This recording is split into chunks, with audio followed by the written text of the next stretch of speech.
Dahil na rin sa kahirapan na masukan bilang kasambahay sa isang mayamang pamilya, si Sabrina, o Sabel for short.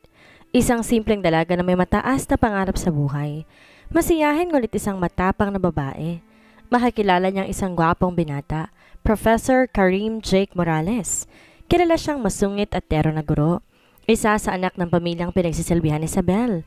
Paano kaya kapag kasama ang isang lalaking arogante at isang dalagang palaban? May pag-ibig kayang mabubuo?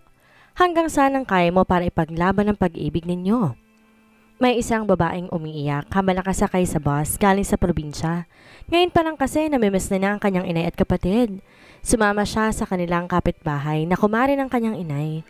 Namasukan siyang kasambahay sa pamilyang Morales. Nandito rin kasi namamasukan si Aling Ason. Huwag ka nang umiyak, Sabel. Masasanay ka rin. Isipin mo para na to sa pamilya mo. Ani ng matanda sa kanya. Salamat po, Aling Ason. Pagbubutihin ko po doon sa aking trabaho. Saan nito sa matanda? Nakarating na sila sa Maynila at pumasok na sila sa jeep papunta sa mansyon ng mga Morales. Labis siyang namangha sa ganda ng bahay. Para tong palasyo sa kanyang paningin dahil sobrang laki nito. Tara na, Sabel. Pumasok tayo para maipakilala kita kay Madam. Sabi ni Aling Ason sa kanya. Pagpasok nila ay may magandang babae ang sumalubong sa kanila. Ason, kamusta ang bakasyon mo? Tanong ng senyora kay Aling Ason. Maayos naman po, senyora, at salamat po. Senyora, siya po pala si Sabel yung sinasabi ko po sa inyo na papasok dito bilang kasambahay. Pakilala sa kanya ni Aling Sabel. Magandang araw po, senyora. Ako po si Sabrina Di Makuha, but you can call me Sabel po. Magiliw na pakilala nito sa senyora. Abay, napakaganda namang bata nito. Ilang taon ka na, Ineng? 18 po, senyora. Kagagraduate ko lang po ng high school. At dahil di naman po ako makapag-college, kaya namasukan na lang po ako dito para makatulong po ako sa aking inay. Magiliw na sabi nito sa ginang. Napakabata mo pa pala. Pagbutihan mo yung iyong trabaho dito at mag-apply ka ng scholarship sa foundation namin. Baka sakaling makasama ka. Kailangan mo lang makuha ng pagsusulit doon. Sabi sa kanya na senyora. Maraming thank you po talaga, senyora. Pasasalamat niya rito. May Morales Foundation kasi ang pamilya nila para sa mga batang hindi kaya makapag-aral pero matatalino. Kaya inilunsad nila ito para makatulong sa kabataan. Mayaman ang pamilya Morales. Meron silang malls, hotels, mga resorts at marami pang iba.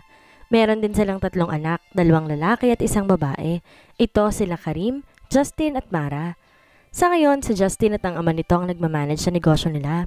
Dahil nahayaan muna nila si Karim sa pagtuturo at nangako naman to na pagkatapos ng 5 years ito na ang mamamahala sa iba pa nilang negosyo.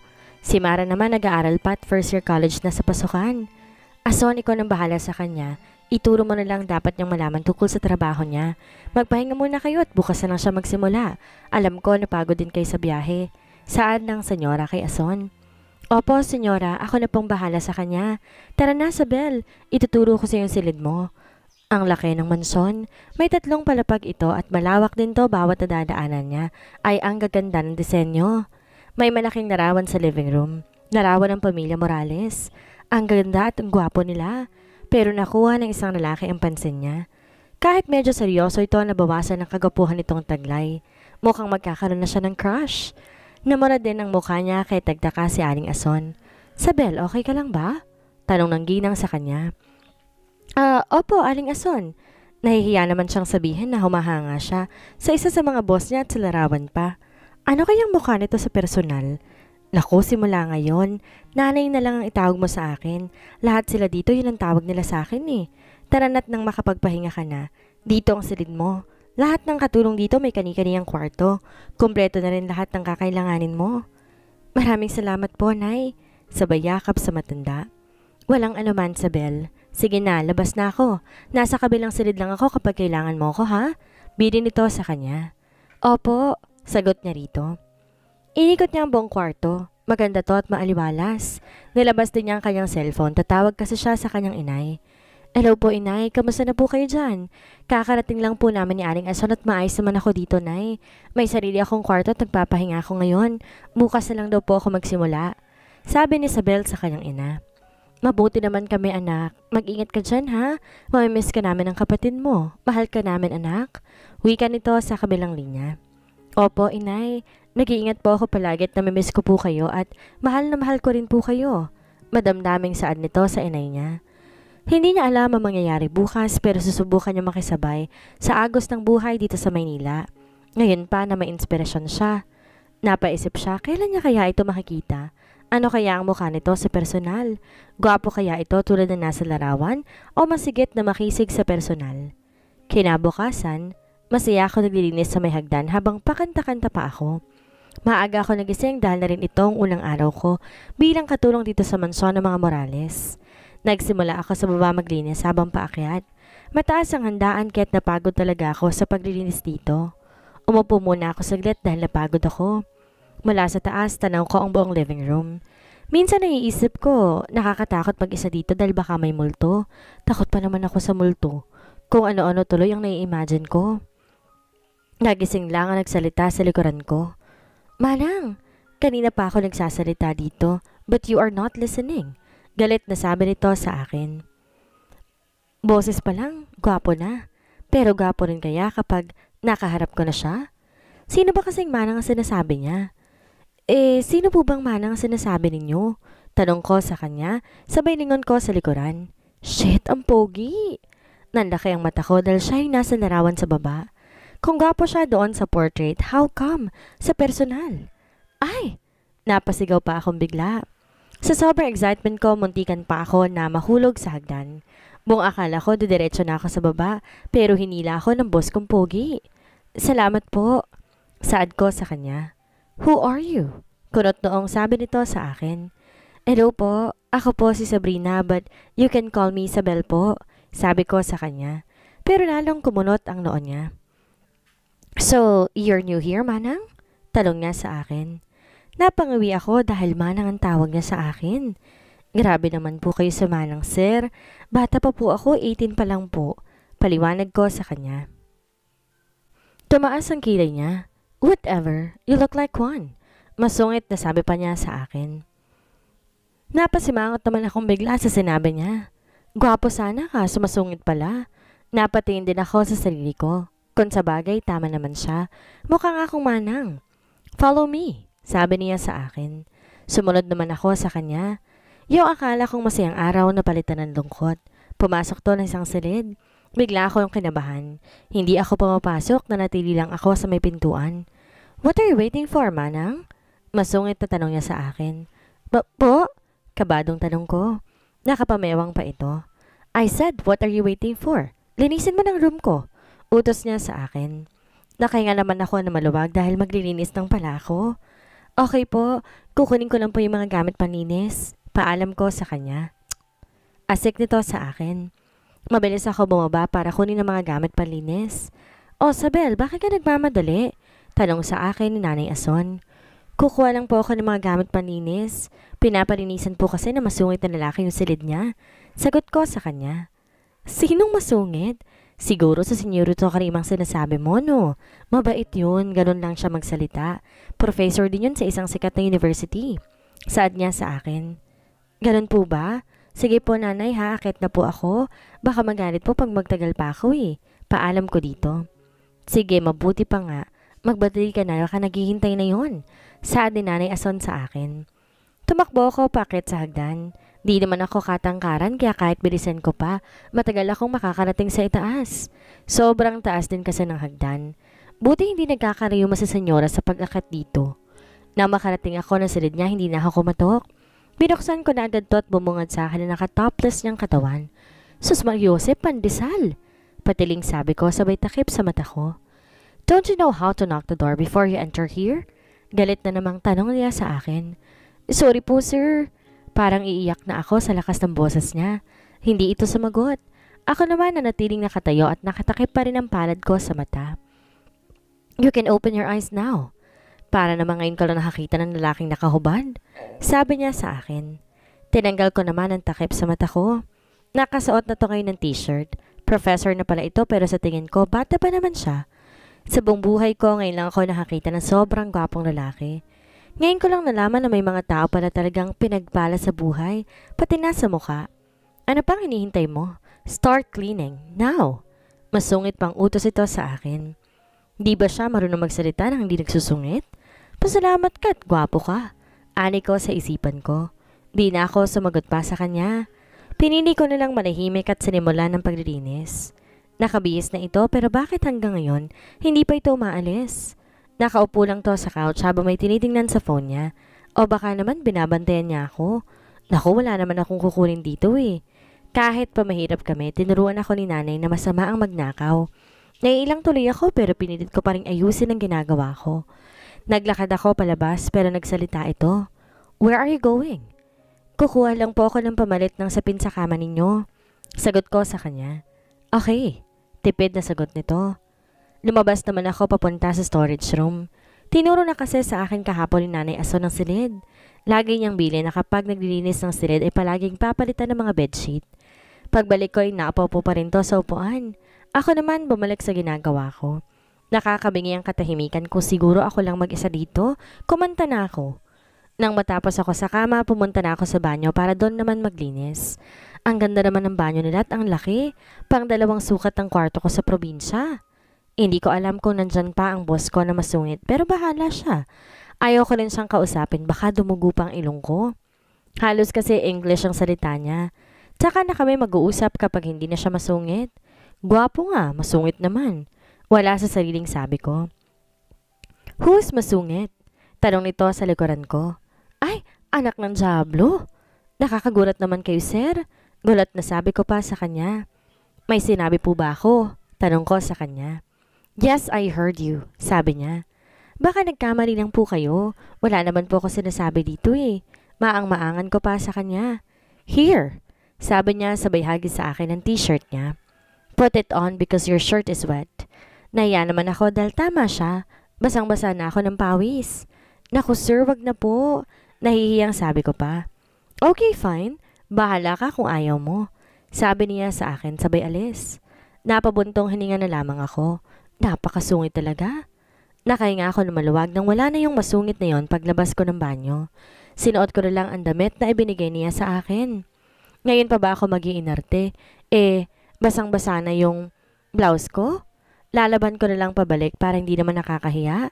Sumapit buong maghapon pero kahit anino na masungit na senyorito hindi ko nakita. Pabor na rin yun sa akin dahil nawalang bigla ang crush na nararamdaman ko kahapon. Dinner time na kaya tumulong ako. Huminga muna ako lumalalim bago lumabas sa kusina para dalhin ng juice.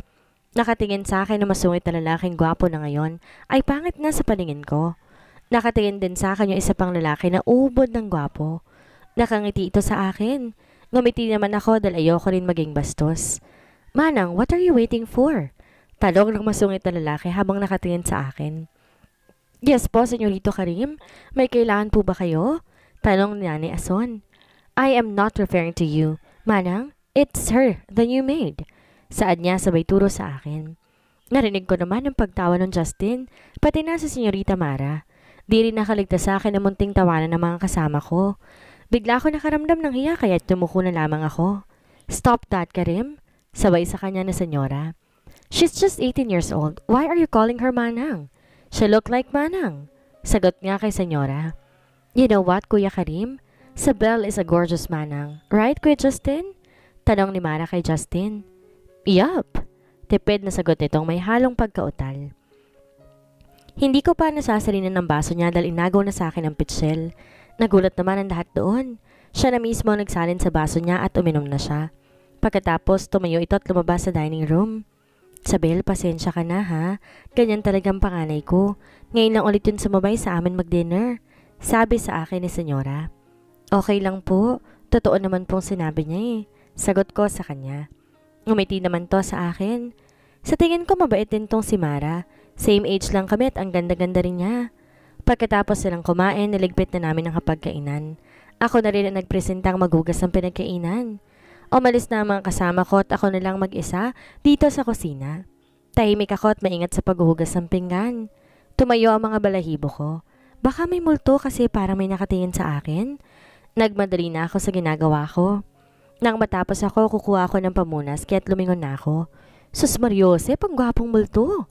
Biglang bulalas ko. Sagot niya sa akin sabay labas sa kusina. Hay, nakakainis naman.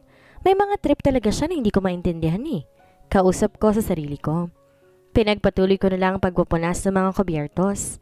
Nang lumabas ako sa kusina, pababa ng masungit na manong. Fresh na fresh ang manong nyo. Di ko na lang siya pinansin at tumiretso na ako sa kwarto. Humiga ako sa malambot na kama. Nakakapagod ang araw na to. Thank you Lord kasi nakasurvive ako. Bukas po ulit. Wika ako sa sarili ko. Di ako pagod sa pagtatrabaho pero sa ugali ni Manong, oo. Napakasuplado talaga.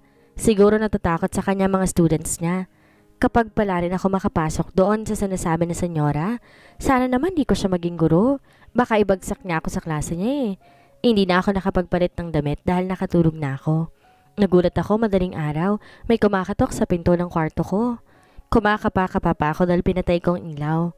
Wala sa sarili, binuksan ko ang pinto habang nakapikit pa rin ang mga mata ko. Are you still sleeping, Manang? Tanong ng kumatok kahit nagising agad ang diwa ko dahil kilalang kilala ko ang boses na yon. May ipag-uutos po ba kayo, senyorito? Tanong ko sa kanya habang nakayoko. Hindi to sumagot at umalis na lamang. Yun ba yun? Pagkatapos niya akong gisingin, naalis na lang siya. Sa inis ko, pumasok na ako at sinara ang pintuan ko. Sinisimulan talaga niyang araw ko ha. Nakahiga lang ako sa kama. Ang sosyal talaga dito kasi ang mga kutsyon ang lambot. Hindi ako makatulog. Wala naman ako naisip gawin kasi yung phone ko hindi naman Android. Bibili na lang ako kapag nakaluwag-luwag ako. Bumangon na ako ng 6:00 ng umaga. Kagaya nga ng ginawa ko kahapon, naglinis na ulit ako ng hagdanan. Yun din ang inata sa akin ni Nanay Ason dahil ako daw ang pinakabata at kung okay lamang daw sa akin. Yung iba kasi may edad na rito at may mga asawa na. Sumasakit na rin kasi mga tuhod nila. Wala namang problema sa akin dahil mali ang ginawa ko kahapon. Ngayon, magsisimula na ako sa itaas. Good morning, Isabel. Bati sa akin ni Senyorito Justin. Ang gwapo niya. Sobra tapos palangiti pa. Good morning din po, Senyorito. Nakangiting sabi ko. Nakakaya namang dumaan si Isabel. Pagbibiro niya. Naku, Senyorito, huwag po kayong ganyan. Pwede ko namang linisin ulit saka saan ka dadaan kung hindi rito? Saad ko sa kanya. I can use the elevator, sagot niya. Wow, may ganun pala dito?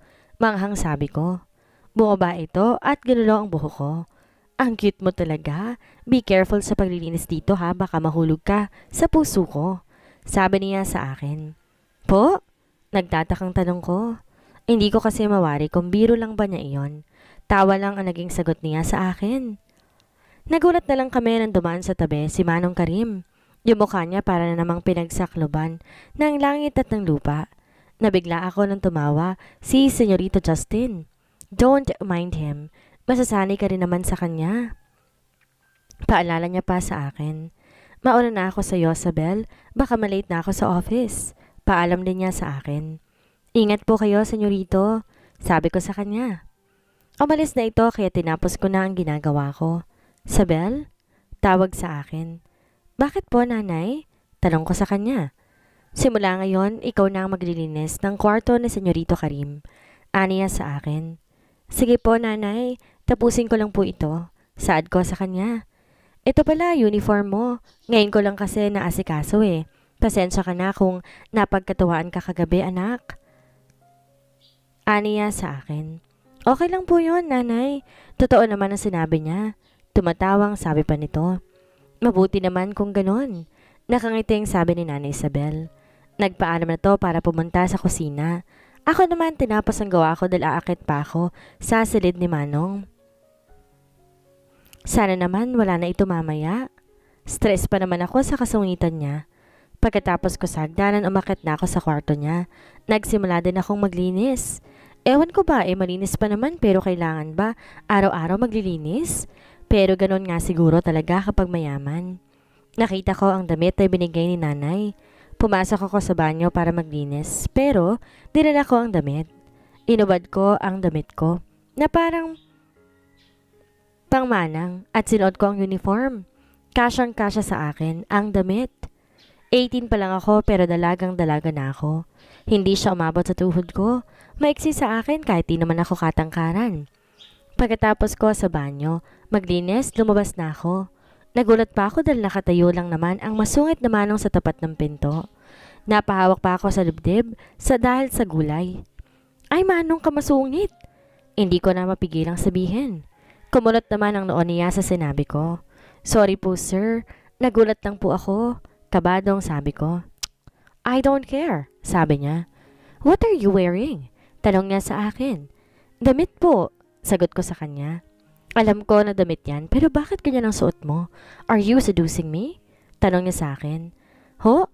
Anong seducing me sinasabi ninyo, sir? Ito kasi ang binigay ni Manang na uniform ko daw po. Paliwanag ko sa kanya. Hindi to sumagot at inarapan lamang ako. Ang sungit talaga. Sana dumating yung araw na makapagtaray din ako sa'yo. Inayos ko na mga damit at balak nang lumabas dahil tapos na ako maglinis. Where do you think you're going? Biglang tanong sa akin ni Karim. Manong? Lalabas na po. Tapos na po kasi ako maglinis. Magarang nasagot ko sa kanya. You're not done yet because you need to arrange my closet. Walang kangiti-ngiti niyang sabi. Parang hindi madagdagan ng inis ko sa kanya, sumunod na lamang ako. Grabe ang laki ng closet niya. Kung nabangha ako sa banyo niya dahil malaki, mas malaki ito dahil punong-puno to ng mga gamit niya. You wanna stand there all day? Pukaw niya sa atensyon ko. Ano po ba ang dapat kong gawin? Tanong ko sa kanya kasi nakita ko na maayos naman ang lahat ng gamit. I don't like the arrangements, so do whatever you want but make sure na hindi ako mahirapang maghanap ng mga kailangan ko. Sabi niya. Sigurado po ba talaga kayo dyan? Nag-aalangan tanong ko. Hindi ko iuutos sa'yo kung hindi ako sigurado. Masungit na sagot niya. Wow! Nagtatagalog naman po pala kayo.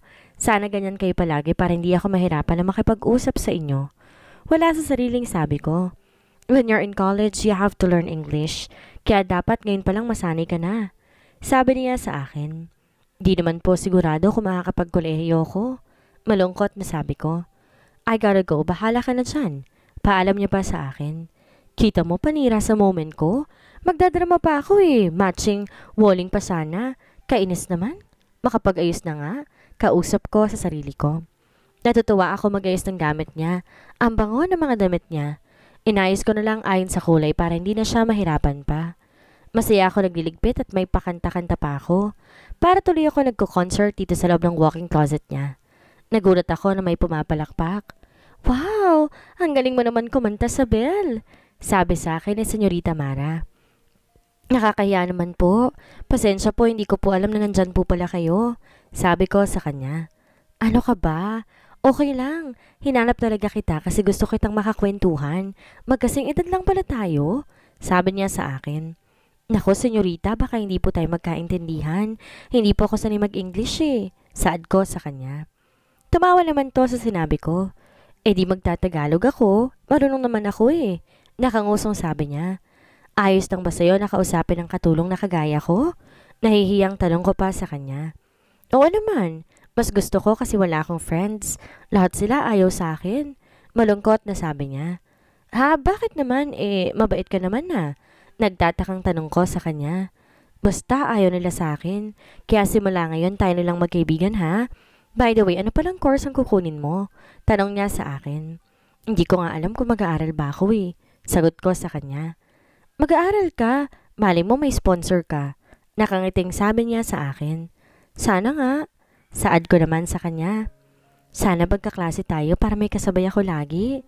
Sabi pa nito sa akin. Hindi mo akalain na mabait siya at kakausapin ako. Madalas kasi kapag mayayaman hindi sila nakikisalamuha sa mga mahihirap at kasambahay pero siya iba. Masaya kaming nagkukwentuhan at nagtatawanan. Hindi ko na nga namalayan ng oras na tanghali na pala. Hindi pa naman ako nagumagahan. Pinilisan ko na ang kilos ko at nahiya pa nga ako dahil tinulungan ako ni Mira. Iba ang pakiramdam ko. Parang may nakatingin sa akin. Nang lumingon ako, nagulat ako dahil nakatayo si Manong sa pintuan. Hindi ka pa tapos? 2 hours na akong nawala, sabi niya. Sorry kuya, akong dahilan. Nakipagkwentuhan kasi ako sa kanya Sabi ni Mara kaya hindi ko na natuloy ang sasabihin ko.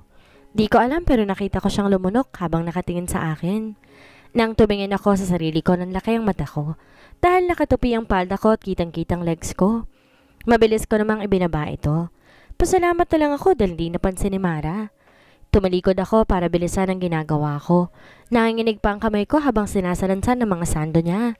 Isabel, okay ka lang ba? Tanong sa akin ni Mara. Oo, okay lang ako. Tapusin ko muna to ha, pasensya ka na. Sabi ko sa kanya. Sorry ha. Sige, lalabas na ako. Huwag ka mag-alala. Kahit ganyan si kuya, harmless naman yan. Gusto niyan yung mga babaeng malandi. Pabulong niyang sabi sa akin. Natawa naman ako sa sinabi niya. What's funny? Tanong ni Manong Karim. Wala po. Sagot ko habang nakatalikod sa kanya. Bye, Isabel. Mamaya na lang ulit. Paalam sa akin ni Mara. Bye, senyorita. Sabi ko rin sa kanya habang busy sa ginagawa ko kaya hindi na ako lumingon. Nanigas ako na sumagi ang balat niya sa akin. Kinilabutan akong bigla. Hindi ko alam pero kinakabahan ako. Akala ko kung anong dudukutin niya sa harapan ko. Yun pala kukuha lang siya ng sando. Nakahinga naman ako na maluwag nang lumayo siya ng kaunti sa akin. Na matapos ako, mabilis akong lumabas sa silid niya nang hindi nagpapaalam. Bumaba na ako at sakto, tanghalian na, kaya kumain na rin ako. Nauna na si nanay kaya ako na lang mag-isa ang nandito sa kusina. Naparami ang kain ko dahil nakalimutan kong kumain ng agahan, kaya hindi ko na nga namalayan na may matagal na palang nakamasid sa akin. Pagkatapos kong kumain, naghugas na ako ng pinagkainan ko.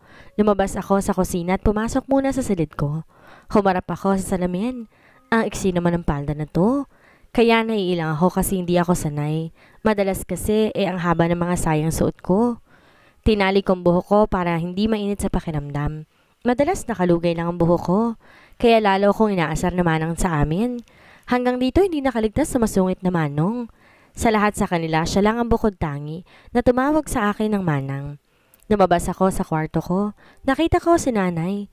Isabel, pwede mo bang linisan ng swimming pool? Tanong niya sa akin. Sige po, Nay. Sagot ko naman sa kanya. Darating kasi ang mga barkada na Senyorito Justin. Mamayang gabi at may pool party sila. Bagay siyang uniform mo, siguro naman. Hindi ka natatawaging manang na Senyorito Karim. Nakangiting sabi ni Nanay Ason. Salamat po pero hindi ako sanay. Mas komportable pa rin po ako sa suot kong palda. Sabi ko sa kanya. Naku, masasanay ka rin. Dapat, simulan mo na makibagay sa mga usong pananamit ngayon. Sabi niya sa akin. Opo, Nay, susubukan ko po. Sabi ko naman sa kanya. Nagpaalam ako kay nanay na pupunta na sa pool area dito sa mansyon. Ang init ng sikat ng araw. Ang mga kasamahan ko abala sa pag-ayos ng mga mesa. Ako naman naglinis ng pool. Biglang nanayo ang mga balahibo ko. Ako na lang mag-isang naiwan dito sa pool area. Pakiramdam ko kasi may nakatingin sa akin sa kung saan. Nagmamadali ako dahil kabado na ako. Hindi ko inaasahan ang sumunod na nangyari dahil nadulas ako at diretso sa tubig. Hindi ako marunong lumangoy kaya nahihirapan ako, lalo at malalim ang tubig. Tulong! Tulungan niyo ako! Nahihirapang sigaw ko. Wala pa rin dumarating hanggang sa lumubog na ako sa tubig at hindi ko na alam ang sumunod na nangyari. Napaubo ako. Sabel, okay ka lang ba? Tanong sa akin ni Mara. Bumangon ako at una ko nakita ang papalayong bulto ni Manong Sungit. Okay lang ako, senyorita. Salamat sa pagligtas sa akin. Sabi ko sa kanya. Hindi naman ako nagligtas sa iyo kundi si Kuya Karim. Nagulat lang din kami kasi nagmamadali tong bumaba ng hagdan kanina. Yun pala, nalulunod ka na dito. Sabi niya. Si Senyorito Karim ang nagligtas sa akin? Nauutal pang tanong ko sa kanya. Oo, siya. Siya rin ang nag-CPR sa'yo. Sagot niya sa akin. Nagtaka ako sa sinabi niya. Anong CPR? Tanong ko sa kanya. Cardiopulmonary resuscitation. Lalo ko naguluhan sa sinabi niya. Lalo kong di naintindihan, senyorita. Sabi ko sa kanya. Napakamot ako sa buhok niya. Iniligtas ka ni kuya. Tinulungan ka niya na makalabas. Yung mga tubig na nainom mo. Sabi pa niya sa akin. Paano niya nailabas yung tubig? Nagtatakan tanong ko. Hay nako, Sabel, hayaan mo na ang mahalaga na kaligtas ka. Ang swerte mo, nahalikan mo si kuya. Kinikilig pang sabi niya. Nanlaki ang mata ko sa narinig ko mula sa kanya. Ho? Anong sinasabi ninyo? Nagulat na tanong ko sa kanya. Huwag ka mag-alala. Wala lang naman yun kay kuya Bakit wala ka pa bang first kiss? Nakaasar pang tanong niya. Meron na. Pagsatanungaling ko sa kanya. Okay. Sige na, magbihis ka na doon, baka ubuhin ka pa. Sabi niya sa akin. Salamat ulit, senyora. Sabi ko sa kanya bago nagmamadaling pumunta na silid ko. Mara na lang, magkaedad lang naman tayo Nakangusong sabi niya. Okay, Mara, bye. Paalam ko sa kanya. Naligo na lang ako. Habang naliligo, hindi maiwasang mainis sa sarili ko. Kasalanan talaga ng kung sino man nakatingin sa akin. Ang lahat at kasalanan din ng pool. Bakit kasi ang lalim ng tubig doon? Nakakainis naman. Kausap ko sa sarili ko. Bakit kasi hindi ako marunong lumangoy? Ayan tuloy, nawala ang first kiss ko at masama pa si Manong na masungit ang kumuha. Pero hindi naman siguro yun counted kasi wala naman akong malay. Pero naisip ko palang lumikit sa akin ang labi niya, naiinis na ako. Di naman sa nag-iinarte ako ha, pero syempre, gusto ko na sa taong gusto ko gawin ang first kiss ko. Oo, naging crush ko siya, pero ngayon hindi na. Kakairita talaga siya. Kinuskus ko ang labi ko para lisin ang bakas niya. Pagkatapos kong maligo, nag-ayos na ako ng sarili bago lumabas ang silid ko. Dumiretso ako sa kusina para tumulong dahil paggabi na. Pagpasok ko, palabas na si Manong masungit. Hindi ko alam ang gagawin ko kung babatiin ko ba siya o hindi. Pero kabastusan din kung hindi naman ako magpapasalamat sa kanya. Senyorito Karim, tawag ko sa kanya. Tumigal naman to habang hindi ako nililingon. Kabado man, pinilit ko maging normal ang boses ko. Gusto ko lang po mag-thank you sa pagligtas mo po sa akin kanina. Thank you po talaga. Hindi po kasi ako marunong lumangoy eh. Saad ko sa kanya. Naglakad lang ito at hindi man lamang sumagot. Mamayang 7:00 darating na ang mga kaibigan ni Senyorito Justin. Habang naghuhugas ako ng mga hugasin, dumating naman si Manong masungit. Manang, tawag niya sa akin. Yes po, Senyorito Karim, may kailangan po ba kayo? Tanong ni Nanay Ason. It's not you po, Manang. Yung bago nating maid ang tinatawag ko. Mahinahong sagot nito kay Manang. Wow, magalang naman pala. Pero bakit Manang pa rin ang tawag niya sa akin? Kahit na naiinis, sinarili ko na lang muna. Dahil niligtas niya ako, ay magpapakabait muna ako ngayon. Sabel, iwan mo na yan dyan at may pag-uutos sa'yo sa Senyorito Karim. Tawag sa akin ni Nanay. Bakit si Senyorito Karim? Magarang na tanong ko habang pilit nang umingiti. Clean my room. May bisita ako mamaya kaya kailangan marinis ang kwarto ko. Utos niya at sabay labas sa kusina. Kakalinis ko lang kanina pero maglilinis na naman. Huminga muna ako ng malalim bago sumunod sa kanya. Isipin mo na lang niligtas ka niya kahit na ninakaw niya yung first kiss mo. Kausap ko pa sa sarili ko. Sa Belle's POV. Simula na mapadpad ako dito, lagi ko na lang kinakausap ang sarili ko. Nakakatakot na dahil baka hindi ko na mamalayan. Maging sintu-sintu na ako dahil sa masungit na yon.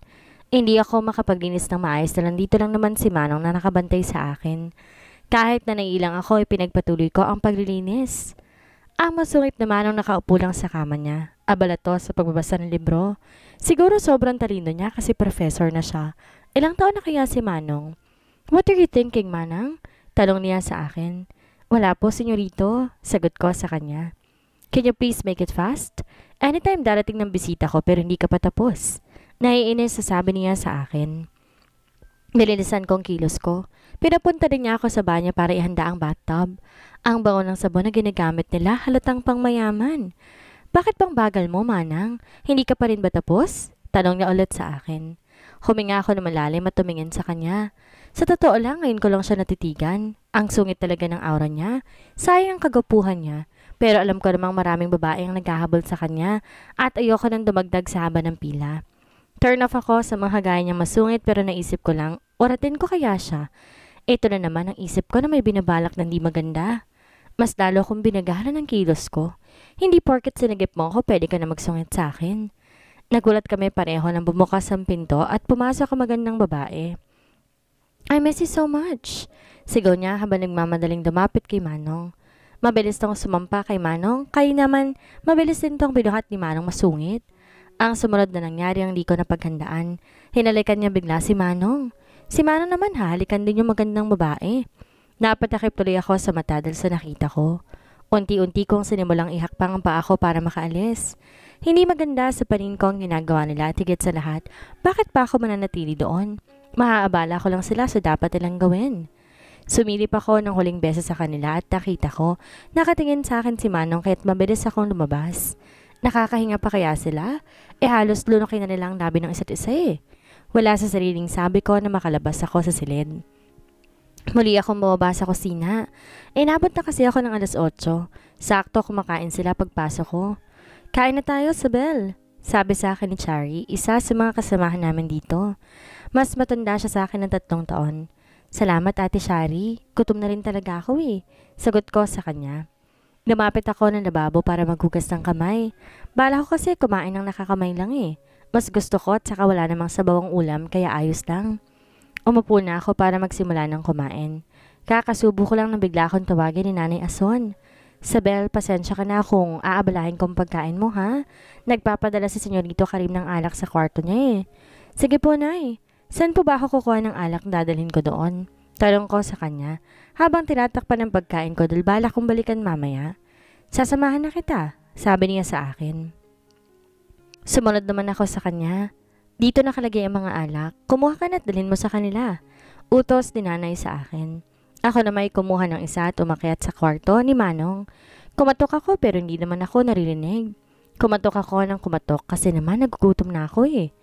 Senyorito, senyorito, nandito na po ang alak na pinapadala ninyo. Sigaw ko sa kanya. Kinalampag ko yung pinto sa inis ko. Umabot lang naman ako ng kalahating oras sa paghihintay ko sa kanya. Sa inis ko, bumaba na ako. Ano kayang ginagawa nila at hindi man lang nila ako naririnig? Kakainis siya? Kung hindi niya ako inabala, sana ngayon magsisimula ng ma-resolve ang kinain ko. Padabog akong bumaba sa hagdan. Nakasalubong ko si Senyorito Justin. Nanggaling siya sa kusina. Hi, Isabel. Pati niya sa akin. Hi din po, Senyorito Justin. Matamlay na sagot ko dahil gutom na ako. What happened? Why are you sad? Tanong niya sa akin. Di naman po ako malungkot. Gutom lang po ako. Sagot ko sa kanya. Bakit hindi ka pa ba kumakain? Nag-aalalang tanong niya. Meron po kasing manong na inantala ako habang kumakain. Tapos ngayon hindi naman ako pinagbuksan ng pinto. Inis na sabi ko. Nagulat ako dahil tumawa to ng malakas. Kaya't napakunot ang noo ko sa kanya. Sorry Isabel pero natatawa ako. Si kuya atang tinatawag mo na manong eh, sabi niya. Napayuko naman ako dahil nahihiya ako. It's fine. There are secrets pero 25 pa lang si kuya kaya hindi pa siya manong, sabi niya. Sorry po kasi naman nakakainis lang po eh, sabi ko sa kanya. Don't mind them, they're doing their exercise, sabi niya sa akin. Exercise po? Nagtatakang tanong ko. Sorry, naabala na kita. Sige na, kumain ka na doon. Pagkatapos, balikan mo na lang si Manong mamaya. Tumatawang paalam niya sa akin bago pumunta sa pool kung saan sila nagpa-party. Pumasok na lang ako sa kusina. Nagsimula na rin akong kumain. Habang patapos na ako, dumating si Manong kasama ng jowa niya.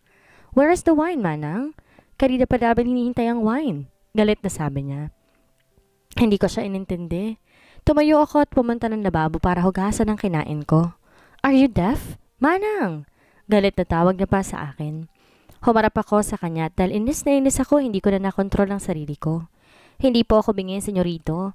At katunayan po, kalahating oras na akong kumakatok sa pinto. Sobrang sakit na nga kakakatok doon pero hindi nyo naman naririnig. Tapos ngayon nagagalit ka dahil wala pa yung wine? Kumain lang ako kasi gutom na talaga ako pero bala kong bumalik doon pagkatapos kong kumain. At andito ka rin naman, ikaw na magdala ng wine ninyo. Tuloy-tuloy nalita niya ko sa kanya habang hindi iniisip ang mga lumalabas sa bibig ko. Kitang-kita kong gulat sa mukha niya. Huminga to ng malalim. Tinapunan ako na masamang tingin. Sinalubong ko naman to, pero hindi ko alam, yung matalim niyang tingin ay napalitan ng kalmadong ekspresyon. You're rude. You're just a maid here. Sabi sa akin ng babae. Let's go, Miel. Don't mind her. Sabi ni Manong dun sa babae. Miel pa lang pangalan nito. But she's disrespecting you. Sabi pa nito. Di siya pinansin ni Manong at tinila na siya palabas sa kusina. Tama siya, naging bastos ako at isa lang akong maid. May pumatak na luha sa mata ko at mabilis ko tong pinunasan. Nilisan ko ang kusina. Pumasok ako sa kwarto ko at doon ko ibinuhos ang sama ng loob ko. Dumaan ang ilang linggo at di ko na nakita si Manong. Inaabangan ko siya lagi dahil gusto ko humingi ng sorry sa ginawa ko. Isang buwan na ako dito sa sunod na linggo, magpapa-enroll na ako. Pinasok akong scholar ni Senyora sa foundation kaya laking pasasalamat ko na makakapasok na ako sa paaralan. Nasaan na kaya siya? Wala sa sariling tanong ko. Ngayon ang araw nalilipat ako. Sa amin ni Senyora doon daw ako tutuloy habang nag-aaral ako. Masaya ako dahil binigyan nila ako ng chance na bumalik sa pag-aaral. Sabi nila akong gagawa ng gawang bahay doon sa lilipatan ko. Malayo kasi sa city ang mansyon kaya't si Mara may sarili ding kondo. Mas gusto ko sana kay Mara na lang pero meron na siyang kasama. Inatid din ako ni Mang Tonyo para hindi na raw ako mahirapan sa pag-commute. Konti lang ang dala kong damit. Karamihan yung mga saya ko na pangmanang andala. Hindi na raw kailangan magsuot ng uniform doon eh. Pagdating namin sa building, namangha talaga ako. Sabel, kaya mo na yan, second floor, room 21. Sabi sa akin ni Mang Tonyo. Opo, Mang Tonyo, maraming salamat po. Paalam ko sa kanya bago ko pumasok sa loob. Pagpasok ko, hinanap ko kagad ang elevator. Sumakay ako at pinindot ang second floor. Mabilis lang ako nakarating. Naglakad ako at hinanap ko ang room 21. Nang mahanap ko, nag-doorbell ako. Wala nagbukas kaya inulit ko pa ng isa pang beses. Bumukas ang pinto at bumungad sa akin si Manong kaya't napatalikod akong bigla. Kinabahan ako nang ma-realize ko na siya magiging kasama ko sa loob ng 4 na taon. Shit, gusto ko na lang mawalang parang bula ngayon. Tatayo ka na lang ba dyan buong gabi, Manang? Tanong niya sa akin. Good evening po, senyorito. Bati ko sa kanya. Tanging sagot niya sa akin. Pumasok siya kaya't sumunod ako sa kanya. Pagpasok namin, bumungad sa akin si Miel. What are you doing here? Taas kili na tanong niya sa akin. Miel, himig pagbabanta na tawag sa kanya ni Manong. Good evening po, Miss Miel. Pinapunta po ako ni senyorita dito. Sagot ko sa kanya. Sinong kasama mong pumunta dito? Tanong ni Manong sa akin. Ako po. Sagot ko sa kanya pero hindi pa ako tapos dahil naiilang ako sa sama ng tingin sa akin ni Miel. What? Ikaw lang mag-isang pumunta dito? Bakit hindi ka nagpahatid? Paano kung naligaw ka ng taxing sinakyan mo? Galit na sabi niya. Ako may nagulat sa inasta niya. Hindi pa naman ako tapos magsalita pero nag-overthink na siya. Senyorito, hindi pa naman ako tapos magsalita eh. Ang ibig ko pong sabihin, ako lang mag-isang umakyat dito pero inihatid ako ni Mang Tonyo. Paliwanag ko sa kanya. Hindi na to sumagot at pumasok na ng silid niya. Naiwan kaming dalawa ni Miel. Hindi na siya nagtagal, sumunod siya sa silid ni Manong. Nanatili lang ako dito sa living room. Ang ganda ng kondo niya. Malinis din to. Sino kaya naglilinis dito? Tanong ko pa sa sarili. Lumabas si Manong, siguro naalala niya ako. Lumapit to sa akin at binuhat ang bag na nakalapag sa sahig. Nataranta naman ako at mabilis kong inagaw sa kanya yung bag ko. Nako, senyorito, ako na pong bahala magdadala nito. Sabi ko sa kanya. It's fine, Manang. Saad niya sa akin ang di binibitawan ng bag. Naglakad siya papunta sa katabing silid. Binuksan niya ito at pumasok sa loob kaya't sumunod ako sa kanya. From now on, this will be your room. Sabi niya sa akin. Thank you po, senyorito. Sabi ko sa kanya. Hindi to nagsalita kagaya ng lagi niyang ginagawa, kaya yumuko na lamang ako. Nakita ko nagsimula na tong humakbang kaya pinigilan ko siya. Senyorito? Tawag ko sa kanya kaya tumigil naman to. What? Mahinahong tanong niya sa akin. Gusto ko po mag-sorry sa inasal ko sa inyo noon. Alam ko po na mali po yung ginawa ko. Sorry po. Sabi ko sa kanya. Nakita ko gumalaw ang balikat niya, hudyat na huminga ito nang malalim. Forget it. Bumawi ka na lang. Sabi niya bago lumabas sa room ko. Napaisip ako sa bumawi ka na lang. Ano bang dapat kong gawin? Paulit-ulit ako nag-iisip pero hindi ko talaga maisip kung ano ba ang ibig niyang sabihin. Nag-ayos ako ng gamit ko dahil bukas pupunta ako sa school para magpasa ng requirements. Bukas na lang din ako tatanong kay Manong kung paano pumunta sa school. Nagpalit ako ng damit ko at ngayon nakahiga na ako sa kama. Sino kaya magpapasahod sa akin? Si Senyora kaya o si Manong? Pero ang laki ng pinagbago ni Manong. Medyo bumait siya pero very very light lang naman. Siguro nasa 5% lang. Kausap ko pa sa sarili ko. Bumangon ako dahil nakaramdam ako ng pagkauhaw. Madilim ang paligid at di ko alam kung nasa na switch ng ilaw. Napakanga ako sa dilim habang naglalakad. Ang dilim naman, nasan kaya ang switch ng ilaw? Kausap ko sa sarili ko habang patuloy lang ang lakad. Nagulat ako nang babangga ako sa matigas na bagay. Aray! Kinapaka pa ako yung bagay na nabangga ko. Ano kaya to? Bakit matigas? Nakakatakot naman dito. Bakit kasi ang dilim? Wala sa sariling sabi ko. Pinagpatuloy ko ang pagkapa. Bakit kinakabahan ako? Habang umaakit kasi ang mga kamay ko, kakaiba na ang nakakapa ko. Bakit parang tao na yata tong nahahawakan ko? Baka multo o magnanakaw? Lumayo ako ng kaunti. Naglakad ako pa atras. Pero nagulat ako na may humawak sa akin. Sino po kayo? Nauutal pang tanong ko. Hindi ito sumagot. Nanatili siyang nakahawak sa akin at ang masama pa, isang dibdib ko ang kamay niya. Pag di ka sumagot, susuntukin talaga kita. Ang bastos mo. Tanggalin mo ngayong kamay mo sa dede ko. Sabi ko sa kanya habang hinahampas ko siya. Shit, stop it. Shit, it's me. Sabi niya habang pinapatigil ako sa paghampas ko. Senyorito, ikaw ba yan? Tanong ko sa kanya. Binitawan niya ako at biglang lumiwanag ang paligid. Ay! Patili kong sabi sabay takip sa mukha ko. Paano ba naman kasi nakaboxer lang siya? Tahimik lang ang paligid kaya tinanggal ko ng kamay ko sa mata ko. Napatakip ako ulit dahil nasa harapan ko pa siya. Bakit ka naglalakad dito? Tanong niya sa akin. Pasalamat din ako dahil nagsalita to ng Tagalog. Nauuhaw po kasi ako Kaya po ako naglalakad dito kasi hindi ko po alam kung nasa na switch ng ilaw. Paliwanag ko sa kanya habang nakayuko. Naiilang kasi talaga akong tumingin sa kanya. Naglakad to samantalang ako'y tahimik pa rin at nanatili sa pwesto ko. Lumapit to sa akin sabay abot ng tubig. Ikaw na magpatay ng ilaw pagkatapos mo and please, huwag kang lalabas ng room mo nang walang suot na bra. Sabi nito bago lumabas sa kusina. Napatingin naman ako sa dibdib ko. Oh my gosh, wala nga akong suot na bra. Nakakaya tapos nahawakan pa niya. Ang tanga mo kasi, tanga mo talaga. Naiinis at nahihiyang sabi ko sa sarili ko. Inubos ko yung tubig na binigay niya at bumalik sa room ko. Napatingin ako sa pinto niya. Nandyan ba kaya si Miel? Magkatabi ba silang matulog? Tanong na tayong nasa isipan ko lamang. Maaga ako nagising para magluto ng almusal. Kahit puyat ako sa nangyari kagabi, sinipat kong agahan ng gising ko. Sa totoo lang, di ako magaling magluto. Sa probinsya naman, si nanay lang nagluluto at sa mansyon naman, si nanay ason. Binuksan ko ang ref para maghanap ng pupwede kong iluto. Marami naman ako nakita kaya kumuha na lang ako ng bacon, hotdog at egg. Nagsaing na rin ako. Nagsimula na ako magprito ng bacon. Ay! Nagulat na sabi ko dahil natalsikan ako ng mantika sa kamay ko. Malakas ang apoy at di ako makalapit dahil nagsitalsikan ng mantika. Nasusunog na ngayon ang bacon na piniprito ko.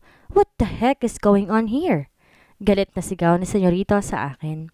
Mabilis din siyang lumapit sa kalan at pinatay ito. Ako na may tulala at hawak ang kamay kong napaso. Kita ko ang galit sa mga mata niya. Pinipigilan ko ang luha ko dahil natatakot ako sa lakas ng sigaw niya. Muntikan ko pang masunog ang kusina kung hindi siya lumabas. Sorry po, senyorito. Nakayokong sabi ko. Lumapit ito sa akin. Are you okay? Malumanan at tanong niya sabay hawak sa kamay ko. Okay lang po ako, sorry po. Sagot ko sa kanya. Namumula ang kamay ko ang natalsika ng mantika. Nagulat ako sa ginawa niya kasi hinipan niya ito. Next time, huwag ka na magluto. Do not cook for me cause I can handle myself, sabi niya. Naninibago ako sa kanya. Umalis ito at pagbalik niya, may dala na siyang first aid kit. Nilagyan niya ng cream ang kamay ko. Binalot kami ng katahimikan. Stay here, sabi niya sa akin bago pumunta sa harap ng lutuan. Nataranta ako na makita kong magluluto siya kaya tumayo ako papunta sa kanya. Ako na po dyan, senyorito, sabi ko sa kanya. I told you to stay here. Hard-headed, manang? Sabi niya sa akin. Wala ako nagawa kundi bumalik sa upuan doon sa dining table. Hindi ko lang siya tinignan, mas pinili ko na manahimik na lamang. Nagulat ako na may platong inilapag sa harapan ko. Di ko napansin, nakatulog pala ako. Ano kaya nangyari at mabait sa senyorito ngayon? Tumayo ako para sana linisin yung mga mantika na tumalsik kanina pero nagulat ako dahil malinis na. Hindi lang malinis dahil sobrang linis. Lumingon ako kay Manong at nagsimula na tong kumain. Bigla ako nahiya kasi akong may dito pero hindi marunong magluto. Hindi ako lumapit sa kanya dahil para naman talaga sana sa kanya yung lulutuin ko. What are you waiting for? Hindi ka ba kakain? Tanong niya sa akin. Mamaya na lang po ako kakain, sagot ko sa kanya. Hindi ito nagsalita at tinapos ang kinakain niya. Tumayo ito at tinila ang pinagkainan niya sa sink. Akmang huhugasan niya nang pigilan ko siya. Senyorito, ako na po dyan. Ako po ang may dito. Hayaan niyo pong pag-aralan kong pagluluto, sabi ko sa kanya. Dito nakinig. Dahil nagsimula siya maghugas kaya't mabilis ko yung inagaw sa kamay niya. Ako na po, please, sabi ko sa kanya. Nakatingin lang siya sa akin at nakita ko gumalaw ang Adam's apple niya. Ilang segundo rin kami magkadikit bago siya lumayo sa akin. Do you have plans for today? Tanong niya sa akin. Meron po. Pupunta po ako sa university para magpasa ng mga requirements for enrollment po.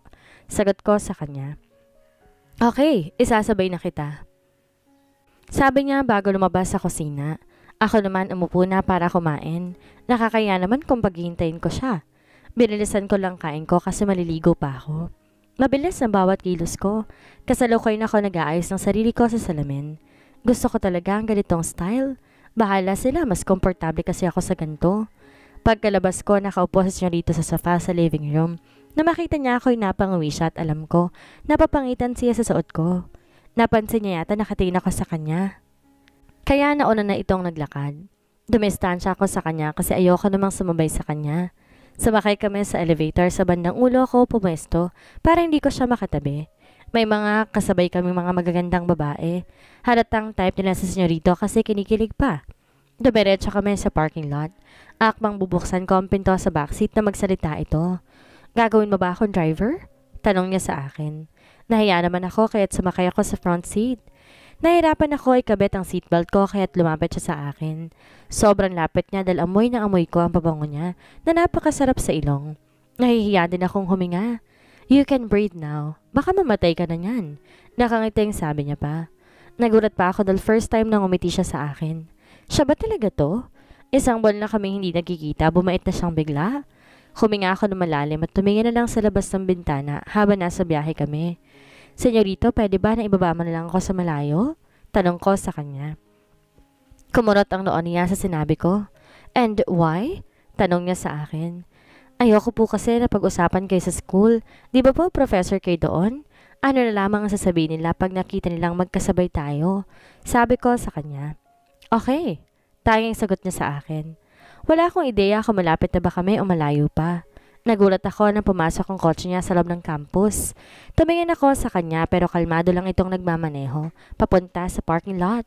Bahala nga siya sa reputasyon naman niyang inaalala ko, kaya ayoko makita kami na iba na magkasama. Bumaba ito kaya't sumunod naman akong bumaba. Naglakad to kaya't sumunod naman ako sa kanya. Doon ka pumunta, doon ang registration ng freshman. Turo niya ng isang building. Salamat po, senyorito, sabi ko sa kanya. Magkita na lang tayo sa parking lot pagkatapos mo doon. Okay po, sagot ko sa kanya. Naiilang ako na makita ko ibang naroon nakatingin sa amin. Samantala itong nasa tabi ko cool pa rin. Kaya mabilis ako naglakad para makalayo sa kanya. Di ko na nga naalala magpaalam pa eh. Pagkarating ko ron mahaba ng pila. Tumayo ako sa pinakahuling pila at matyagang naghintay. Hi sa'yo? Bati sa akin ang dalawang babae na magkamukha na sa tingin ko ay kambal. Hi din sa inyong dalawa. Bati ko rin sa kanilang dalawa. Freshman ka rin ba? Tanong sa akin ng isa. Oo, freshman ako. Ako pala si Isabel. Pakilala ko sa kanila. Ako naman si Marlene at ito naman ang kakambal ko si Maxine. Freshman din kami. Sana maging magkaklase tayo. Sabi ni Marlene sa akin. Sana nga. Sabi ko sa kanya dahil nahihiya ako. Masaya silang kakwentuhan dahil hindi ako nainip sa pagpila kahit na mahaba pa ito. Sa tingin ko may mga bagong kaibigan agad ako dito. Tanghali na pero hindi pa kami tapos. Ang init at nakalimutan kong magdala ng pamaypay. Nauhaw na rin ako kasi nakalimutan kong magdala ng tubig. Kaya mahabang pila kasi karamihan sa mga nandito katulad ko na scholar. Semi-private kasi ang university na to pero maganda siya at mukhang private talaga. Ate, may nagpapabigay po. Sabi ng bata, sabay abot sa akin ng bottled water. Ha? Para ba sa akin? Tanong ko sa kanya. Opo, sa'yo po. Kayo lang naman po mukhang manang dito. Bungis-ngis na sabi sa akin ng bata. Napangawi naman ako at yung kambal tumatawa na. Loko rin talaga yung nagbigay sa akin eh. Pero teka lang, isa lang naman ang tumatawag sa akin ng manang ha. Salamat dito ha. Pasabi doon sa nagbigay, thank you daw sa masungit na manong. Utos ko sa bata. Sasabihin ko po kay Kuyang Pogi. Sabi niya sa akin at agad din ton tumakbo papalayo. Wow! Sana all na lang tayo nito kambal. Sabi ni Marlene kay Maxine nakakambal niya. Gusto nyo? Alok ko sa kanila ng tubig. Wag na, Isabel, may baon kami. Sagot ni Maxine sa akin. Binuksan ko at uminom ako.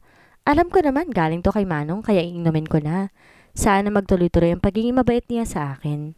Mabuti na lang at di ako naabutan ng cut-off. Pagkatapos ko, nagpaalam ako sa bago ko mga kaibigan. Mauna na ako sa inyo, Marlene at Maxine. Ingat! See you sa first day of school. Paalam ko sa kanila. See you, Isabel. Ingat ka. Bye! Paalam din nila sa akin. Naglakad ako papunta sa parking lot. Dahil wala pa si Manong, naghintay muna ako sa tabi. Umupo ako at hinintay ko siya. Tanghaling tapat na rin, kaya baka mag-lunch pa yon. Doon na lang ako sa condo ni Manong kakain. May nakikita akong cup noodles doon kaya yun na ang lang kakainin ko. Ilang sandali pa dumating na si senyorito. Di siya nag-iisa dahil kasama niya si Miel. Ibig sabihin nagtuturo rin ito dito. Kanina ka pa ba? Tanong ni senyorito sa akin. Di naman po, sagot ko sa kanya. Why are you asking her, Karim? Naiinis sabi ni Mel. Di naman nagsalita si senyorito. Sumakay lang to sa kotse at ako naman nanatiling nakatayo. Senyorito, pwede bang mag-jeep na lang ako? Tanong ko sa kanya. Kumunot ang noon niya sa naging tanong ko. Why? Nakataas ang kilay na tanong. Gusto ko po sana matuto mag-commute mag-isa. Para na rin po kapag pumasok na ako alam ko na po. Sabi ko sa kanya. But, Karim, she's right. Para naman matuto siya at di na sumabay sa'yo palagi. Saad ni Mel, kaya't naputo lang sasabihin ni senyorito. Get this. Abot niya ng 500 sa akin. May pera po ako. Sige po, aalis na po ako. Paalam ko sabay lakad na mabilis palayo sa kanila. Lumabas ako sa gate ng school at tumawid sa kabila. Nag-aabang ako ng jeep na may tumabi sa aking lalaki. Shucks! Ang gwapo niya! Tili ko sa isipan ko. Ang tangkad niya at para siyang basketball player. Sa tingin ko, patawid siya sa kabila. Hi! Bati niya sa akin. Hindi ko alam kung babatiin ko rin ba siya o hindi. Hello po, sabi ko sa kanya. Freshman? Nakangiting tanong niya sa akin. Opo, sagot ko. Ngumiti to sa akin. Sandrix, pakilala niya sa akin. Sabel po, sagot ko sa kanya sabay abot ng kamay niya. Nakakaya naman kapag hindi ko tinanggap. Nice meeting you, Sabel. Your name suits you, sabi niya sa akin. Ahigpit din ang hawak niya sa kamay ko. Ngumiti na lamang ako sa kanya. Binitawan lang niya ang kamay ko na may dumaang kotse at ang lakas ng bosina. Nang tignan ko to, nalaman ko kay senyorito to. Lagot na naman ako nito. Sige kuya ha, mauna na ako sa'yo. Paalam ko sa kanya. See you around, Sabel. I hope to see you again. Saad niya sa akin. Umiti lang ako at sakto may dumaan na jeep kaya't sumakay na kagad ako. Mabilis ang lakad ko papunta sa unit ni senyorito. Pagpasok ko ay nakaupo ito sa sofa. Nandito na po ako, senyorito. Sabi ko sa kanya. Tumingin to sa akin na masama. Kaya ba hindi ka sumabay dahil gusto mo pang makipagtagpo doon sa lalaki? Galit na tanong niya sa akin. Po? Hindi ko naman kilala yun nakipagkaibigan lang po siya sa akin. Paliwanag ko. Really? Panguoyam pang tanong niya. Opo, sagot ko sa kanya. From now on, I don't want to see you talking with other men. Seryosong saad niya sa akin. Kahit po kayo? Wala sa sariling tanong ko sa kanya. Except me, sabi niya. Bakit po? Tanong ko ulit sa kanya. Dahil ako nagpapasahod sa iyo at ayoko ng problema. You are my responsibility now. Paliwanag niya pa sa akin. Okay po, sorry po. Nakayo kong sabi ko. Di na to nagsalita, tumupo ulit sa sofa. Ako naman pumasok ng silid ko para magpalit ng damit. Paglabas ko, pumasok ako ng kusina. Nagbukas ng cup noodles at talagyan ko ng mainit na tubig. Inintay ko na maluto ito. Nakaupo lang ako ngayon. Sililip ko rin to kung okay na. Masaya ako dahil sa wakas makakakain na ako. Kumuha na ako ng noodles at takma ko nitong isusubo nang may kumuha sa kamay ko kaya nilingon ko si Manong. Where did you get this? Galit na tanong niya. Sa pantry po. Bawal po ba akong kumuha doon? Sorry po, hindi ko po kasi alam Gutom na po kasi ako pasensya na po talaga. Sabi ko sabay takbo palabas ng kusina. Pumasok ako ng kwarto ko at uminom na lamang ng tubig. Bawal pala kumuha doon, sana bumili na lang ako. Kasalanan mo rin dahil hindi ka nagpapaalam. Sabi ko sa sarili ko. Huminga na lang ako sa kama na nakadapa. Di ko napigilan ang luha ko dahil patuloy sila sa pagpatak. Hindi ko napansin na may pumasok. Nagulat na lang ako nang tumabi sa akin si senyorito. Hindi ko na siya sinilip dahil nahihiya ako at saka umiyak pa ako. Manang, get up, eat now, sabi niya. Kaya nagtaka ako sa sinabi niya. Bumangon ako at tumarap sa kanya. Nagtaka ako dahil may dala tong pagkain. I am not mad at you. Did I scare you? May nahong tanong niya kaya tumango ako bilang sagot. I'm just asking. You can eat whatever you want or you like here. Nabigla lang ako kasi merong cup noodles dito. Hindi kasi ako nagpapabili ng ganon, paliwanag niya. Hindi ko rin po alam kung sinong bumili nun Nakita ko lang po doon. Sabi ko sa kanya. Eat your late lunch, sabi niya sa akin. Ginalo pa ang buhok ko bago lumabas sa kwarto ko. Di ko naintindi ang ginagawa niya dahil takam na ako sa pagkain na dala niya kaya nilantakan ko na. Naubos ko pa nga lahat. Pero naging abnormal ang tibok ng puso ko. Napahawak na lamang ako dito. Karim's POV. Hindi ko na alam kung ano nangyayari sa akin. Simula kasi nang dumating sa mansyon ang manang namin na katulong, napansin ko marami ang nagbago sa akin. Yung mga bagay na madalas kong hindi ginagawa ay nagawa ko. Kahit na may lakad ako mas pinili kong bantayan siya sa paglilinis. Ngayon na ako naging concern sa ibang taong kausap ko pero siya, parang musika ang boses niya sa pandinig ko. Isang hapon habang nasa terrace ako, natatanaw ko siya sa baba habang naglilinis ng pool. Nagulat ako nang bigla na lang siyang nahulog at humihingi ng tulong. Hindi naman ako makatalon dahil mataas ang terrace kaya nagmadali ako bumaba para puntahan siya. Nagtataka pa ang kapatid ko dahil nagmamadali akong bumaba. May problema ba kuya? Bakit nagmamadali ka? Tanong niya sa akin. Di na ako sumagot dahil dumiretso ako sa pool area namin. Mabilis akong tumalon sa tubig at binuhat ko siya. Wala na siyang malay. Manang, come on, wake up! Kausap ko sa kanya pero hindi pa rin to nagigising. Shit! Bulalas ko. Wala ko ibang choice kundi i-CPR siya. Unang dambi ko pa lang sa labi, ang lambot. Pinipilit kong maging normal at di pa halata sa mga naroon. Nakakaiba ang nararamdaman ko. Nang lumabas ang tubig sa bibig niya, mabilis akong tumayo at umakyat sa kwarto ko. Tumapat ako sa cold shower dahil biglang uminit ang pakiramdam ko. Lahat din ng init sa katawan ko nilabas ko kay Mel ng gabing iyon. Sinabihan ko si Nanay Aso na sabihan si Isabel na dalhan kami ng wine pero hindi siya nagdala. Buwaba ako at adatan ko siya sa kusina na kumakain. Di niya kami pinansin. Hindi ko inaasahan sasagutin niya ako ng ganon. Tsarapan pa ni Miel. Siguro nasa CR kami ni Miel kaya hindi namin siya narinig. Why are you letting her to act like that? She's just a maid. Sabi ni Miel sa akin. Miel, it is my fault and she's right. Sabi ko sa kanya para lang matapos na kami. Really, Karim? Jake Morales, is that you? Di makapaniwalang tanong ni Mel sa akin. Humiga ako sa kama at di siya pinansin. I don't need to explain to her dahil wala naman kaming relasyon. Maaga pa lang bumiyahin na ako papunta sa kondo ko. Doon na ako titira muna. Gusto ko mag-enjoy habang summer break pa. Siya ang sisira sa buhay na nakasanayan ko. Madalas kong kasama si Miel minsan. Sa kondo ko siya natutulog. Ang relasyon namin, friends with benefits only. Malinaw sa amin, pure bed lang at wala nang iba. Isa rin siya professor sa school na pinapasukan ko. Isang araw nakatanggap ako ng tawag mula kay Mom. Hello, Mom. Hello, anak. I want to inform you that Isabel will stay here at your condo. Mag-aaral siya at siya na makakasama mo dyan. Sabi niya na ikinagulat ko. Mom, I think that's not a good idea. Sabi ko sa kanya. Iniiwasan ko na nga ito tapos dito pa talaga sa akin. Anak, please help her. Kawawa naman yung bata. Siya na magiging katulong mo dyan. Vacant naman ang 2 kwarto dyan. Sabi niya. Okay, Mom. Tanging sabi ko dahil wala naman ako magagawa pa. Thank you, anak. Love you. Saad niya sa akin.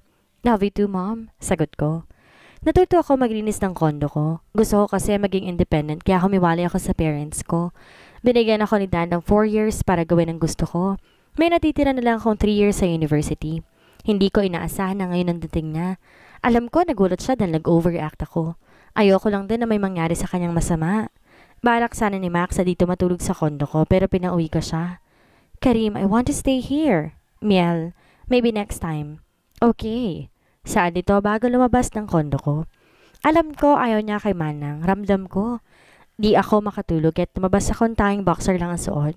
Di ako nagbukas ng ilaw dahil kabisado ko ng buong kondo ko. Kumuha ko ng tubig at uminom. Nang pabalik na ako, hindi ko inaasahan na lalabas si Isabel sa room niya. Panay ito salita. Ako naman tahimik lang hanggang naibangga niya ako. Unang hawak pa lang niya sa dibdib ko, nag-init agad ako. Iba ang hatid ng kamay niya sa katawan ko. Agad na nagre-react ang hindi dapat mag-react. Nang ma-realize na tao ako, aalisando pero wrong move dahil nang hawakan ko siya, iba nang nahawakan ko. Shit, ang lambot! Sabi ko sa isipan ko. Binitawan ko dahil pinaghahampas niya ako kaya't binuksan ko ng ilaw. Bumungad sa akin ang suot niyang duster. Ako mismo ang kumuha ng tubig niya. Pagkatapos bumalik na ako sa kwarto ko. Shit, sumakit ang puson ko. Makakatagal kaya akong ganito kami lagi? Napaka-inosente niya at naaakit ako kahit na mahaba ng sayang suot niya. Napuyat ako pero maaga pa rin ako nagising kinabukasan. Napabangon ako na may naamoy akong nasusunog. Kaya mabilis ako lumabas para silipin. Nakita ko na susunog ang niluluto niya, kaya't napamura ako at napasigaw. Pinatay ko ang niluluto niya. Nakita ko natakot siya sa akin kaya't lumapit ako para tanungin ko kung okay lang ba siya. Nag-alala ako kasi baka napaso siya. Ginamot ko to at pinaupo ko na lang siya sa upuan. Ako na rin ang nagluto ng breakfast namin. Gusto ko matawa dahil nakatulog na ito. Na magising to, sinilip niya ang mga lilinisin pero nalinis ko na kanina. Ayaw niyang sumabay sa akin kumain. Naiintindihan ko naman dahil baka naiilang lang siya. Sinabay ko siya papunta sa university dahil ayoko na mag-commute siya. Mahaba ang pila at alam ko na kailangan niya ng tubig kaya inutusan ko ang bata na kita ko ni ihatid sa kanya. Napangiti ako na sinabi ng bata sa akin. Salamat daw po, marang na masungit. Sabi sa akin ng bata. Sino nagsabi sa'yo niyan? Si Manang po, sabi niya sabihin ko raw po sa inyo. Natawan lang ako kaysa mainis. Niyaya ako ni Miel na mag-lunch kaya't pumayag ako, alam ko. Matagal na matatapos si Manang. Alam ko nga bata pa siya pero mas gusto ko Manang ang itawag ko sa kanya. Nag-take out din ako ng pagkain para sa kanya. Pauwi na kami pero ayaw niya sumabay sa amin. Biglang uminit ang ulo ko na makita ko hawak ng varsity player ang kamay niya. Kaya bumusina ako ng malakas pagdaan ko sa harapan nila. Hindi ako mapakali dahil hindi pa siya umuwi. Nang dumating siya, nagsungit ako ulit sa kanya. Hindi ko alam pero ayoko na may kausap siyang iba maliban sa akin. Pumasok to ng silid niya kaya tumupo ulit ako sa sofa. Paglabas niya, dumiretso to sa kusina. Alam ko, nagugutom na ito. Sililip ko siya dahil di naman siya nagtatanong. Nainis ako dahil cup noodles ang kakainin niya. Hindi ako nagpapabili ng ganon dito sa kondo ko pero may naligaw na isa. Alam ko nahiya siya dahil akala niya pinagbabawalan ko siya pero hindi naman yun ang dahilan kaya ako nagalit. May binili kasi akong pagkain para sa kanya. Mabilis tong umalis sa kusina. Ako naman ay inayos ang pagkain dinala ko sa kwarto niya. Nakadapa ito at naririnig ko ang pag-iyak niya. Ipinaliwanag ko sa kanya ang dahilan. Iniwan ko siya para makakain siya na maayos. Paglabas ko sa pintuan niya, shit! What is happening to me? Ako ang boss dito pero bakit siya ang pinagsisilbihan ko? Nagsasalita ako ng pabulong. Pumasok na lamang ako sa room ko at tinawagan ng mga kaibigan ko na magbabar kami mamayang gabi. Narilito na ako sa sarili ko ngayon. Ano bang nangyayari sa akin? Bakit kaya tila nagbago ang ugali ni Karim pagdating kay Isabel? May nararamdaman na kaya siya para sa dalaga? Ano kaya ang posibleng mangyari sa kanilang pagsasama sa isang bahay? May mabubuong pagtitinginan kaya sa dalawa? Yan ang ating aalamin sa susunod nating kabanata.